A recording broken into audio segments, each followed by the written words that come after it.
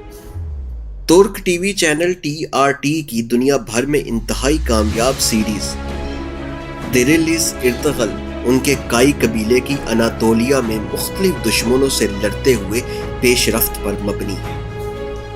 نتیجتاً جبکہ تاریخی کردار ارطغرل کے بارے میں بہت کم لوگ جانتے ہیں، TRT کا کردار ترکی میں اور ترکی سے باہر مقبول ہے اور لوگ اس سے پیار کرتے ہیں۔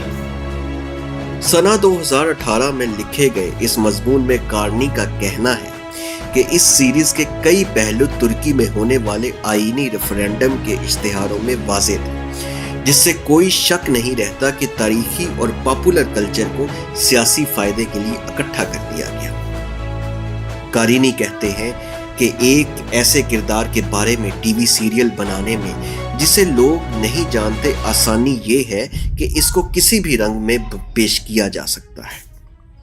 مقبول شخصیات کی خوبیوں اور خامیوں کے بارے میں لوگ آگاہ ہوتے ہیں۔